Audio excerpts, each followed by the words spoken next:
Hello, everyone. My name is Melanie Jackson. I go by she, her pronouns. I am the Roses Initiative National Organizer. And yeah, welcome to the Intergenerational Girl Talk. The Intergenerational Girl Talk is a time for trans femmes and trans women, women of experience, whether Black or Brown, um, to come share space with each other, right? To be in community, to really just have the necessary conversations that we sometimes miss out on really having because we're so busy fighting legislation and other like bans and just like really all these attacks on our autonomy, our right to be in public spaces, our right to exist as a human being in these United States. And so the Interracial Girl Talk is a time for us to really have time with one another, safe in a safe space, a brave space, in a space of community and a space of love, and share wisdom amongst generations, right? And so today I'm pleased to introduce y'all to two lovely women. We have our youth, Lyric Gibson. Lyric Gibson is a Black woman of transparency, age 22, outside of Jackson, Mississippi. And next we have our elder. Our elder is Lucretia Springer, 76 years old, out of Memphis, Tennessee. And they both go by she, her pronouns. So today the conversation will be around reflecting on one's past, returning to our roots, and those events that made us who we are today, being Black and trans femme, and like women violence, microaggressions, and being neglected and not being seen in the light that we want to be seen. So this conversation might be a little heavy. This conversation will have some explicit language, conversations, ideas that might not be suitable for all viewers, but like just being intentional about creating space for us to be vulnerable, for us to speak our authentic, unfiltered truth is really important because often as Black and Brown, trans femmes, trans women, women of trans experience, we are often silenced and told that we have to minimize the ways in which we show up. And Roses is all about being your full self. Bring your full self to the table, bring your full self in every space you come in, authentically and fully. And so that's what Rose is about. That's what the Intergenerational Girl Talk is about. And I hope y'all enjoy. Thank you. When you think about your experiences of being Black and being a trans woman, and how has that affected your thinking of gender? What comes up for you? I'll go first for this one. Being young right now and actually growing in my as I transition is eye-opening because I get to see the different views and perspectives of how society is handling gender roles. I also get to see how people view womanhood and women in a general sense. And most of it I don't agree with because I feel like it's a really targeted mindset or it's like really discriminating versus a group. But I, for one, myself have a mindset that I plan to change the way that people think. And I I've used that in my experience as a Black trans woman. Being young and also pretty, you can speak words and give a message to someone and they understand it a little better. So I try to use that to my advantage. Well, me, I grew up in a time when trans people didn't exist. It was either queer, faggot, sissy, punks, all those things, but I was none of them. I was myself and accepting me. And we have to learn to accept ourselves who we are. We didn't get here by chance, and people judge us by our color. They say that we are not real women, but so as a man thinking in his heart, so is he. And to me, growing up when I did, not being accepted wasn't my problem because my mother accepted me, my family accepted me, and outside interference never crossed my mind because I was a strong, young lady. On the inside, I've always felt like a woman, and I always exemplified that in my family's presence. So, scrutinization came from outside of my family. And as I grew older, I learned that we weren't accepted anywhere, be it gay, straight, whatever. Just the color of our skin is a threat to the Caucasian. And we as individuals must learn self-defense. We must learn to respect and love ourselves. A lot of times I think that we as trans women don't love ourselves as we should because we fall for the okadoke. And the okadoke gets you nowhere in life. So stagnation, we have to keep moving. Me, I keep moving, and I hope that I can be a pipeline to the freedom that the girls need, the young ladies. That Yes. was nice. I loved it. No, that was everything. I'm affirming all of that. Really taking into the account of like not really letting outside perceptions of what people perceive you as really matter to you, and like really like taking that in and like taking it as your own. Be like, no, you might perceive me as something different, but I know who I am internally. I know what energy I exude, and I stand 10 toes down to that, and that's undeniable. And you will respect me. And to say that, like, you are definitely a pioneer. If you would know, we are out in the club and stuff in our atmosphere, we want to be seen. Well, the same goes on as we venture through life. We want that attention. And I'm not an attention seeker, I just be me. A lot of times we act uncool, be real loud, girl, you know what? That's not ladylike. Every fun should be exemplified in our community, among the men in there, in the gay community, in the LGBT. They respect us. So we don't respect ourselves a lot of time. Love in the wrong places. Put it that way.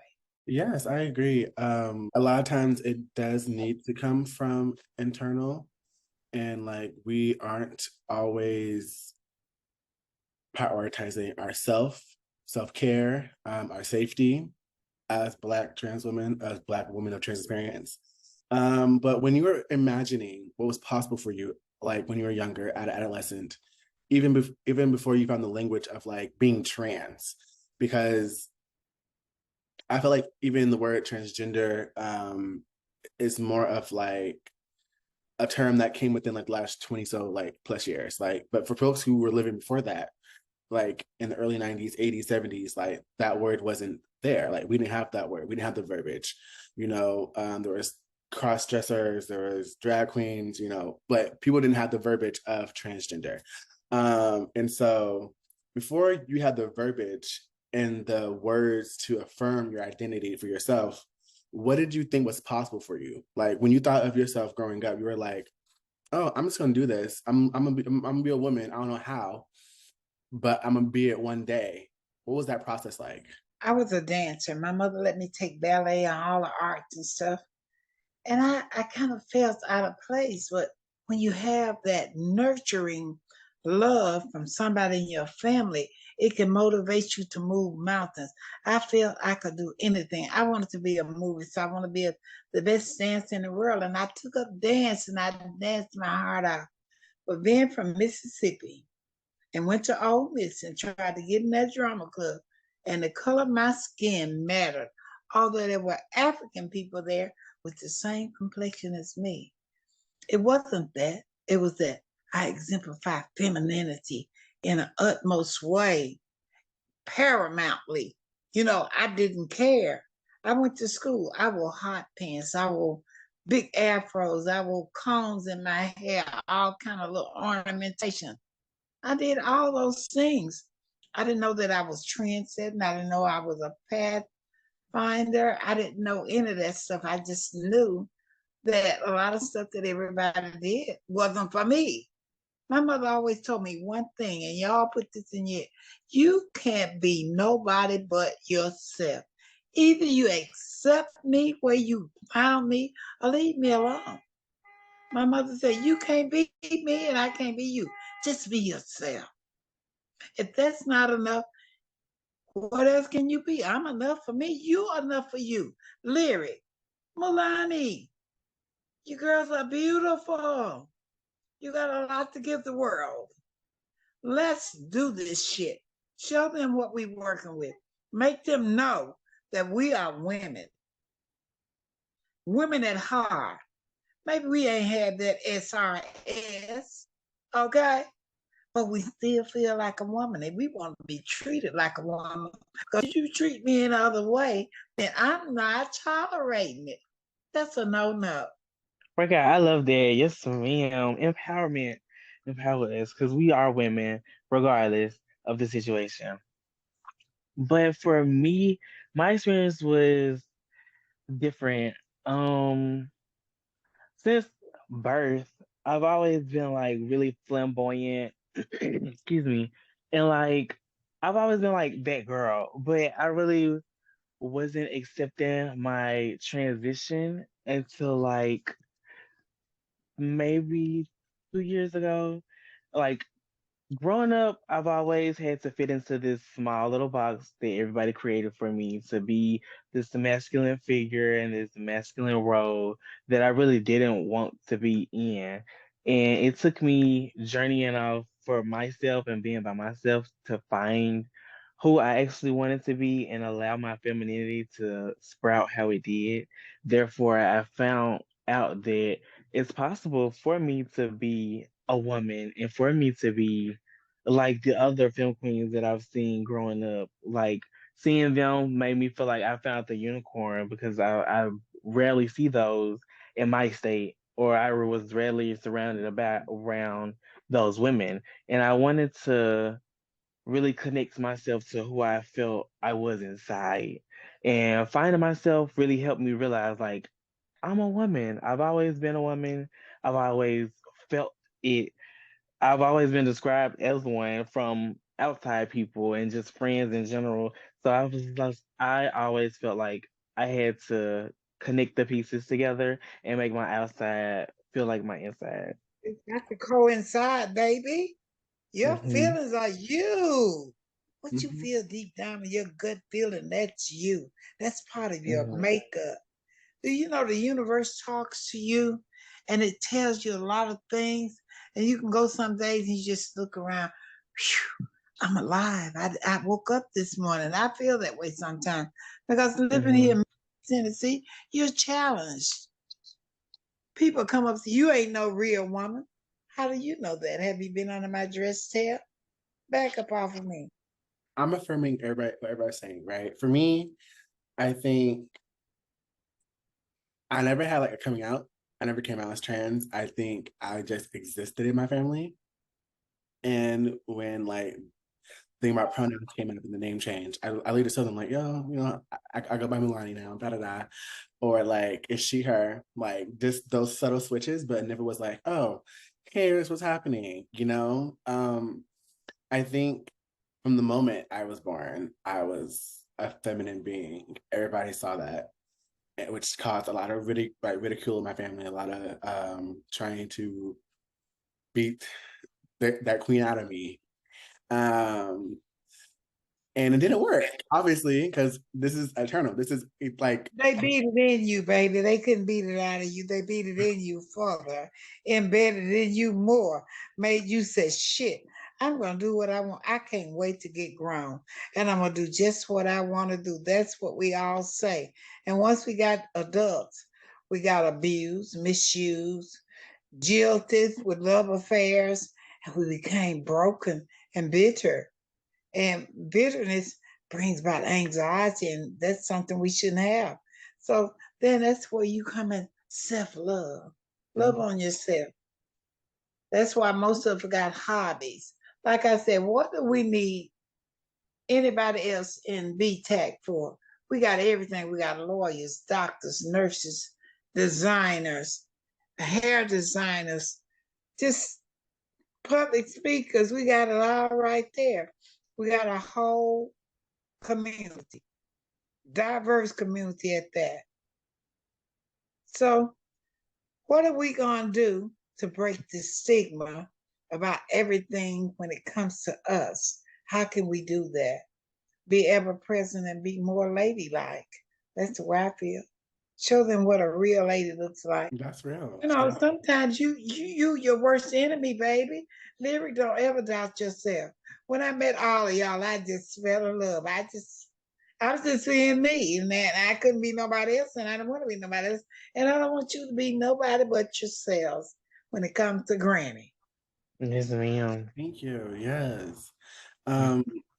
Yeah, life growing up was difficult, but I didn't know what trans was. I didn't know that was a thing up until like I saw like Jerry Springer. I watched it like religiously with my family. Um, and I was like, oh well, like they're doing it. And let me just live in like this bitch queen phase.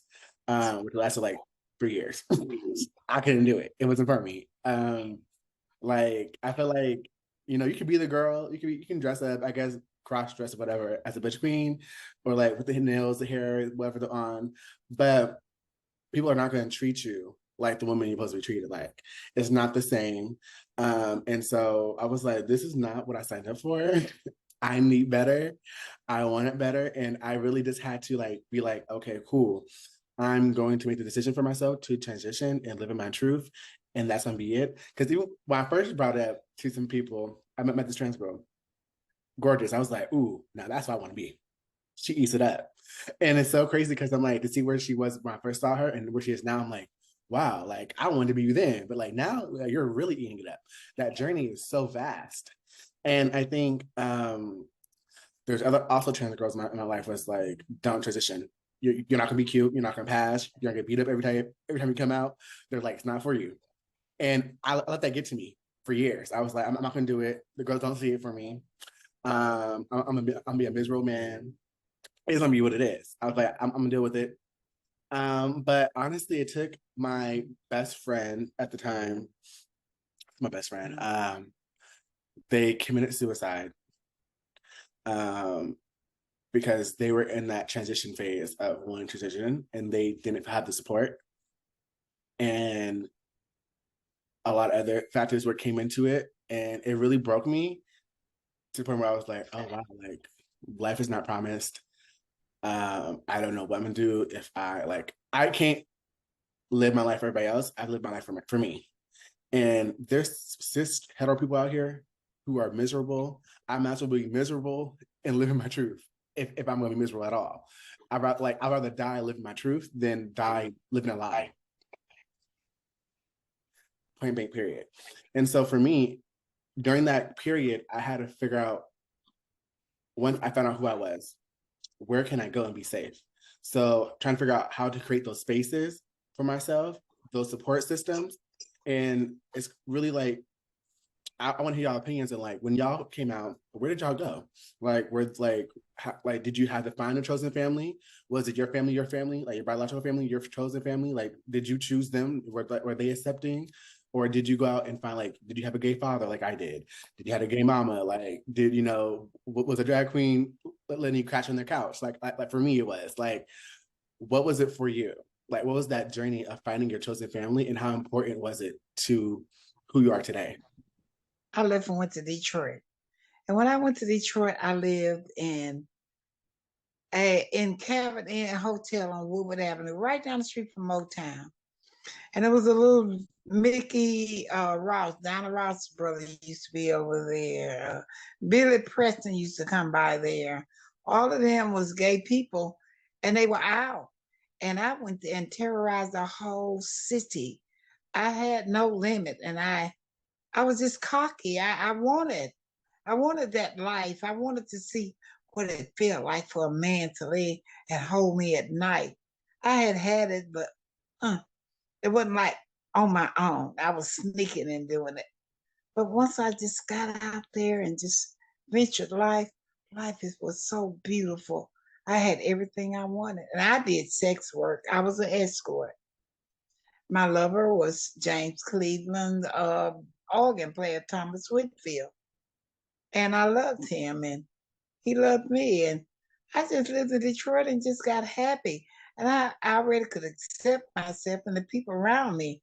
I didn't have the scrutinization, discrimination from the people in the Bible Belt. And y'all should read this thing about transgender in the Bible. Did y'all not know that we are meant to be here? We are strong. And the Bible, Lord didn't considers no gender. Love is love. Don't care who give it to us. And that's what I have to say about love and accepting yourself, baby. Y'all just inspired me. Y'all made me just want to just cut up. That's why I got in there and just showed y'all, because I'm old, meaning I'm not cold. I wanted y'all to know that what y'all witnessing right now is a tip in the iceberg, just a chip off of it. Because I went through shit that y'all would never fathom. To see somebody get hung and your relatives because they did looked at a white woman, or to see people get their legs broken, beat, and killed, and nobody did anything. They were gay, and they were killing people then. But it's outlandish nowadays. So we need us a task force, martial art exercise. We're gonna have to really get together and do this stuff. Esme and them will be glad to have us. They will be glad. Carter them, they will be glad to have us. They look at me as a powerful impact on the youth. And that's what the younger generation, y'all, man, I'm gonna be a role model for you all. I'm gonna let y'all walk through some of the doors that I walked through. I'm getting ready to do a fundraiser here. I would like for you all to come and entertain. If you didn't do nothing but come and walk the ball for me. But I'm gonna keep in touch with y'all. Y'all get my number, baby, and we gonna climb. When I say climb, we gonna climb good way. Get them tips and get that money. Get the ball. They probably put us on the road. And if I could get y'all to come to, we go to Beverly Hills one time. That'll be a good retreat for us to do. I know a lot of people. I know the mayor and all of them in Beverly Hills. So, and I know some producers and everything. Some of us can sing and act. Come along, get on my show with me because I'm gonna do it.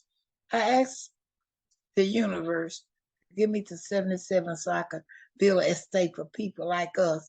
So when you want to go and come, everybody got a little town out. All you gotta do is keep your utilities on and put a little money in the pot to pay the taxes. Find us a little town somewhere we can just go and be happy. Because that's my dream. So I want to be an empowerment to all of you all. I wish I could get all of the girls on this Zoom. We just chip in some money, Milani, and you tell us how much each one of us need to pay, and we can pay for it. Chip in. That's what we got to do. Unify. Get stuff started. So that's a promise, and we're going to do it like this. Girl power promise. Girl power promise. Girl power promise. Thank you. I wish we all could just get together. We got to get all of the girls. And Melania, you think you could do that? I definitely think it's possible. I just gotta check everybody's schedule and see the amount of girls you are trying to collect. And As many as we possibly get, the more the merrier, because we all can chip in a little money and take a cruise. It doesn't cost but like $199, and we all can chip in on Airbnb and just go somewhere and kick it and go out in the park and practice routine, breathe together, love on each other, learn the ways of each other so we won't step on each other's toes. Get the animosity and the chaos out of the community. Bring a little love in our hearts and lives. Yes, thank you. That can definitely happen, and it will happen. Yes. Yes, to lyric. And we have to create the spaces within our community first. And for me, doing that finding myself, I had to really organize friend groups and the people that I had around me. And it really showed me who was real and who was not, who really supported and who really wasn't around for the right reasons. So after seeing it, I got to distribute where I placed my energy and my time, and that allowed me to see who I can hold space for and where I could put more people into my space. So with my beginning of my transition, I was also entering my ballroom phase of life or my ballroom lifestyle. And that kind of became a place where I gave space for me to open up and be vulnerable to my transition and also receive others to support me and give me the love that I've been missing from myself. So I was able to come back home and really place that where I needed to from what I learned with my experience. We need a house. A house. We need a house. What's gonna be the The name? house of L'Amour. The house of Gibson. L'Amour. The house of Mulani L'Amour Gibson. The I love, house of L'Amour. The house of love. I love that. Some of the yeah, But we girls gotta come make sure it's not around. taken first. we do because no shade. The girls be having houses of everything. They have houses of The girls be everything. house Petunia, house of, they be having it. Yeah. Yes, Um, we need a house that we all gather there, say once a month or once every 3 months. Go there, kick it. When you just really down and out, you can go to the house and be alone on some me time. Sometimes I live in a 2 bedroom house. It's not lonely. I got my puppy, but like I said, I could have a lot of guys, doctors, lawyers, and everything, but they full of shit. And I don't want that. I don't need nobody that's going to play me. You got an ulterior motive anyway. Why you want to be with me? Don't tell me you want to try something and then you're going to say, well, I'm coming over. No, you're not. You're going to treat me like a woman first, date me, wine me, dine me.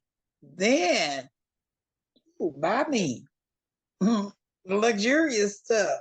yes. Fly me out. Yes, Quincy said. We love a Quincy set. Yeah, I affirm everybody saying for me, finding that chosen family was pivotal to my, I guess, expansion of gender, experiencing certain situations.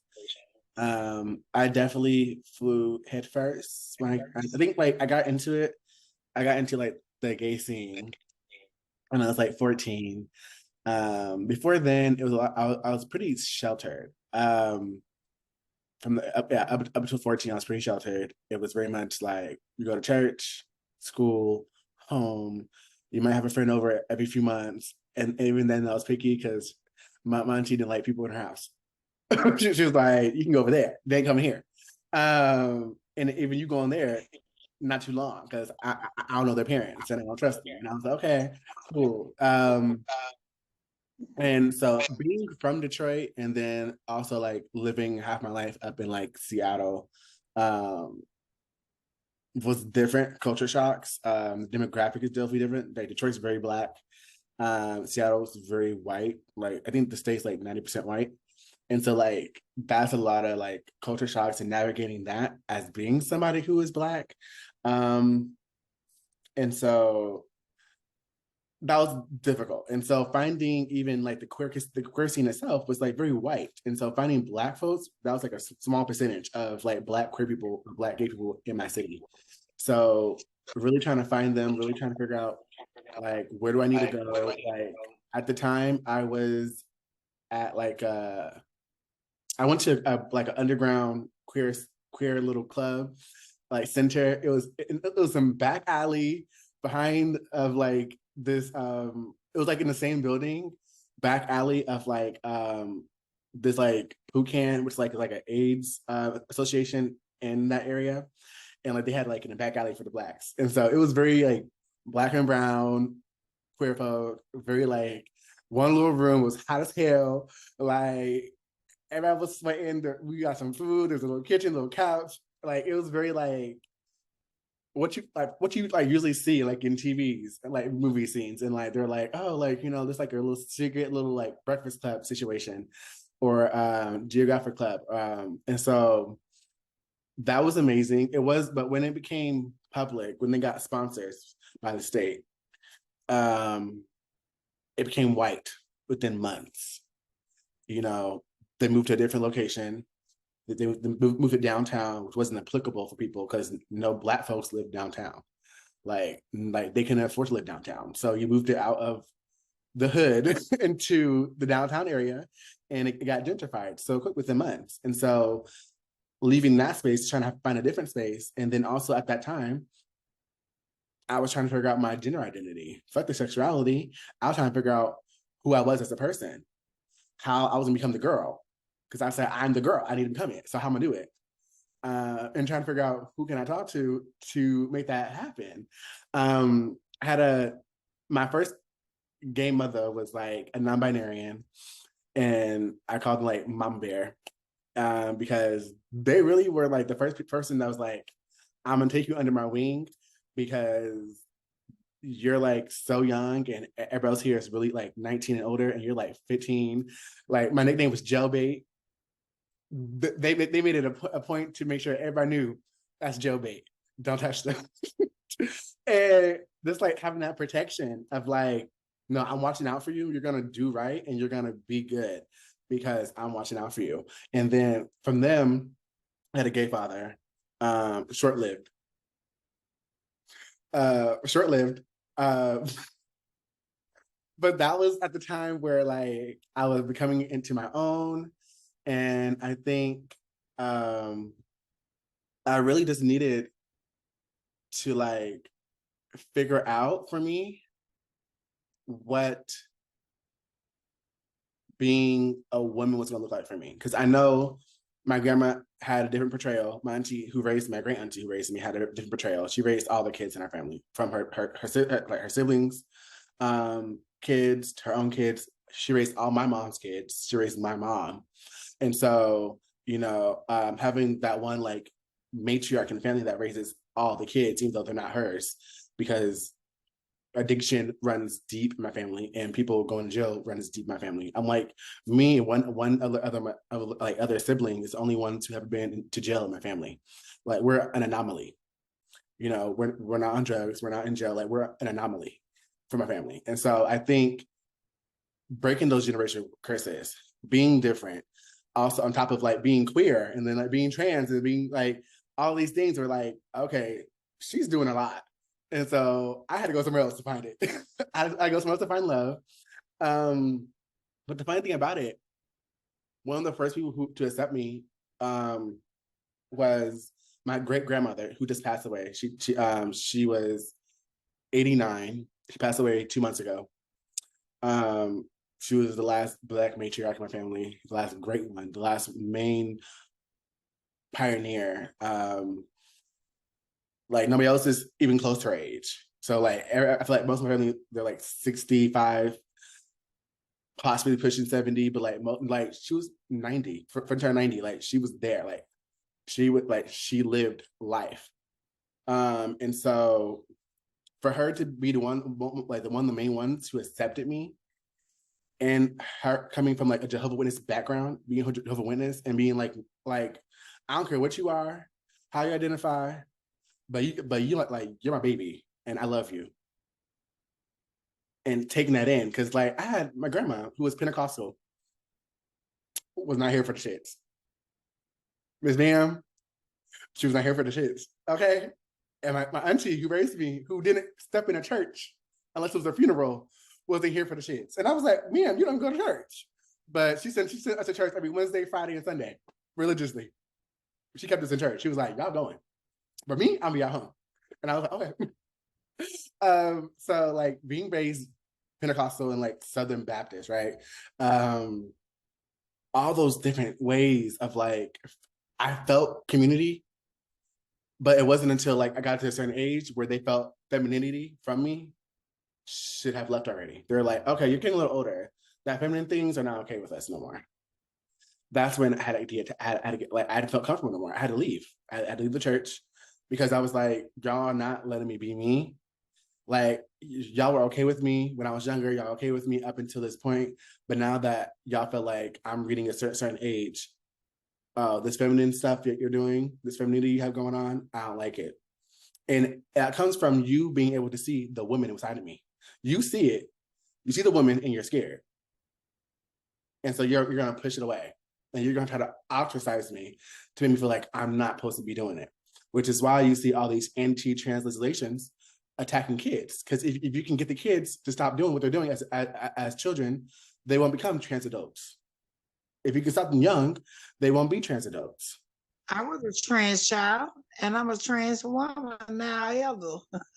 Yes, because they fail, and they're going to continue to fail. You know, we are meant to be here. If we weren't supposed to be here, we wouldn't be here. It's that simple. That's a law. That's a law of science. It's a law of attraction. What's meant to be will happen. What's not will not. In fact, that we've been here over generations, you might have called it something different, but we have always been here. Like the name changes as generations go on. People change names. There's different legends. There's different historical figures, but we've always been here. The only thing now is that we have cameras and the internet, and you can see us more often. Yeah. Can see us growing. Didn't know we were everywhere. Yes. Because you were closed-minded and you were just in your city. You never been nowhere. Yes. People are very sheltered. They stay in their small towns, which is cool if you want to do that. But that doesn't, just because you don't see them as visible in your town does not mean they're not visible everywhere else.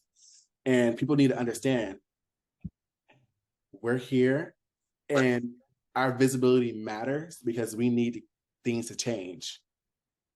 We're not okay with the okie doke no more. We're not taking these back alley jobs, these half paid positions, these under the table positions, or you not allowing us to be our true selves in spaces, having to cross dress at work and like present as male, but when we leave, we're the girl. Because sometimes that's what the girls had to do. They had to get paid. They needed a job, so they're gonna do what they needed to do. And not everybody was comfortable with doing sex work. And when they found out that we were doing more than just that, that's when the problem came. They're like, "Oh, you're more than just a sex worker. You're in a boardroom. You're doing public speakings. You're a doctor. That's a problem for me." And that's when they want to come at us. Mm-hmm. Because they saw something for us and they were like, "Oh, we're cool with y'all hiding in the shadows." But now that we're out of the shadows, we're up front on your silver screen, on your daily news. It's a problem, and we need to. In the movies. Mm-hmm. In the movies. In your house. With your cousin. In your community, in your state, in your city. We everywhere. We ain't going nowhere. Hello, and you can't get rid of us. You can't get rid of me. I'm not going nowhere. Like, we're mothers, we're sisters, we're aunties, we're bakers, we're your pharmacist, we're your doctor, we're your pediatrician, we're your lawyer. We're no shade, we're the crackhead on the street, Miss Rosa. Like, we're everywhere. You're gonna see us at all different platforms in all avenues because that's where we exist. We are small but mighty, and our presence will be felt. And that's our period. Like, what is one thing that somebody said to you that stuck with you and carried through these years in your journey? Learn your self-worth. Learning your self-worth is a powerful thing. When you learn you much more worth than what you offer, then we can excel and unify. We got to start getting together and holding a bond. I told somebody about a circle. When a circle is broken, you got to do something with it, hold it back together. So if we're in a circle, we got to hold that we dump whatever it is that we don't want. Within that circle, it's just a center. So we just break that off and link. Linkage is what we need. togetherness. If you ever look at yourself in the mirror and you said, I'm beautiful, I'm here, I'm alive, and I do mean something. My word, my presence is powerful. I am who I am because I am. And you can't take that away from me. But just remember, empowering yourself, self-worth is so important. Learning your self-worth. You take a job at McDonald's and you got a college degree. Stop falling for the okie doke. Know who we are, know what we want, and get on that path. And don't deviate from the path that we got. Because the path that we on, there's a goal at the end of that path. But we'll stop and get tricky shit over here and entertain this, and we have slowed the process down. Time waits on no one. Time is the only thing that we cannot go back and get back. My mother said, you got time right now, but tomorrow, that same time you had today, you don't have it tomorrow. So that's what we got to do. We got to know about I love ourselves. that. Know yourself first. You have to love, everyone has to know their self worth and learn more of themselves. And if we take that practice every day, we can actually achieve something, actually spread love more around. Like for me, it took me watching Paris is Burning and just hearing the way that Octavia um really like aspired to go after more and go after what she wanted. That that was what pushed me to like have the motivation and have the passion and the fire to like go for what I really want and all the luxurious things that I can see for myself and the fame, the money, the love that I want to receive, all of that that I see for myself, I can envision it and I can go after it and make it happen. And I really want to spread that to everyone. Like you can actually, you can make that happen. Like I've seen it work a numerous of times, and it just takes your mindset and your willingness to be connected to yourself and connected to your higher power in order for you to receive that. Who do you feel like is your version of representation that you first saw that was like, that's me and I can be it? You talked about Octavia St. Laurent, right? And Hmm. like her impact and like her speech and saying, she wanted her name to be a household product. She wanted to be Hmm. larger than life. She wanted to be I like, live by like I live by that motto because my last name is already like a household product. It's a company that makes plates and like dishwares. So I'm already out there. I just have to get my first name with the last name. And I really want everybody to understand like this is who this is. This is it's stamped as that's the star. And that's like her in general, really she's my favorite out of the whole movie, but her in general, that's what really made me like say yes, this is what I want to do. She's beautiful. She had all the aspects of life that I really wanted to do, like modeling and being a businesswoman and having a house of kids. Like that's what I wanted to lead up to. So I would say she's my favorite. that's beautiful. One of her most famous things that stood out to me, she was doing an interview and she was saying, Hmm. I'm a woman. Like there's no pads that fall off my hips when I take my clothing off. My Hmm. hips are Hmm. hips. My breasts are my breast. My skin being the soft is my skin. I exude Hmm. femininity. I am a woman. A woman. And that Yes. stuck with me. And I was like, I need to be the girl She snapped in that whole today. interview and I lived for it. I was like, yes, power. She's really a pioneer. Just like so many other women. Sadly, so many of them who we look up to and we quote are not here no more because of so much trans violence. Like, where do we need to focus on right now? We need to focus on our goals, our skills, and a foundation that will live us a life, a legacy. Say if we got a building and stuff and just started a schools and stuff, we need to educate people And there's not enough education out there. There's not enough education in the trans community. Let them know about gender identity, pronouns. They're important. Let them know that we're here. I really think that it's so important to educate people on how to treat trans people because we are human.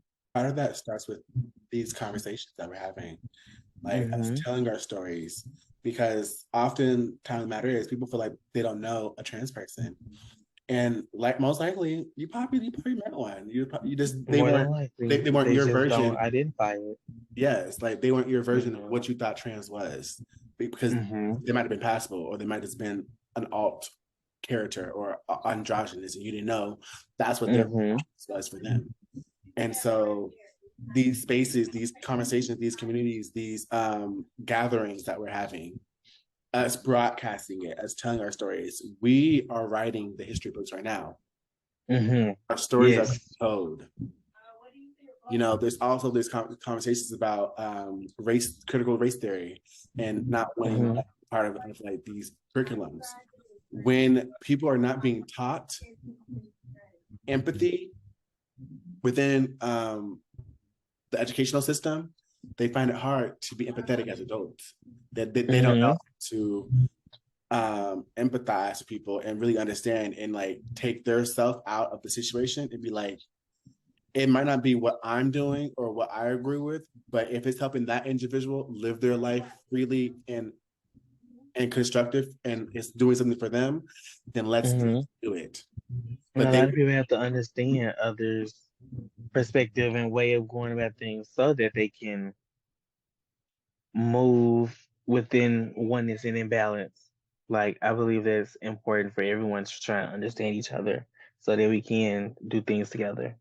Is one thing that you really want to put out there right now to all the young trans girls who are not even the girls yet? And you matter.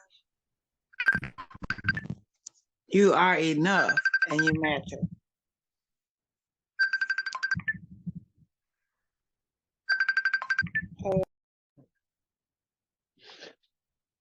For me, I would like I would like the girls to know that, for one, if you feel like you are that girl, you are that girl, okay? Regardless of what anybody says or what the outside may look like right now, if you feel like you're that girl, you're that girl.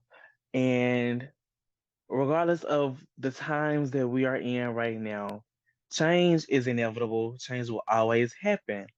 So we just have to take right now for right now, take this present moment for what it is right now, and allow the change to bring our future tomorrow. That's about it. Yes, to all that. I'm really leaning in on the youth and their ability to lead, but also like really have these conversations with our elders. And so we can really see what they did, like, and get their wisdom and build off of that. Because some things that they did might have worked for their time, but currently we need to tweak it because these are different times. But they are the pioneers. So listening to what they did and doing that. I very much believe in that. Like, they have the tools and they've set the groundwork so far, but like, we're the soldiers that have to go in and actually defeat the process of the the monster that is society that we battle every day. Like, we are using our elders in our community to really prosper ourselves as like a whole, a whole generation and a whole collective of different, unique people and unique beings. Yes, like the verbiage of gender, of sexuality is going to continue to expand. You know, there might like, you know, in 5 years, we might not be using transgender no more. It might be a different term that's more expansive and more inclusive of everybody, right? And so also following in and really remembering, look at our history. The civil rights movement was led by youth. Now, the speakers were adults, but the youth were the ones getting arrested. The youth were the ones marching. They were the ones on the buses and at the cafeterias. When you think of Silva Rivera and Marsha P. Johnson and all these other characters, they were like 21, 22, 23 when that happened. Like they were young adults. The youth were doing it. The youth were the ones throwing the bricks out there fighting because they had the energy to do so. They were like, you're not gonna tell us what to do, you know? And I think we have to remember, like, the youth will always be the ones out there marching, but we all have to come back to the elders and be like, yo, this is my idea. How would you go about this? What did you do during your time when you were in your prime, when you were at your youth? Like, what was you doing? Like, what was your tactics, you know? And there's different approaches for different folks. We had the Martin Luther Kings, we had the Malcolm X's, you know, there's different approaches different for different, you know, folks, right? But we have to find out what works for us in our communities, because Jackson, Mississippi is different from Memphis. Memphis is different from Chicago. Detroit's different from Chicago.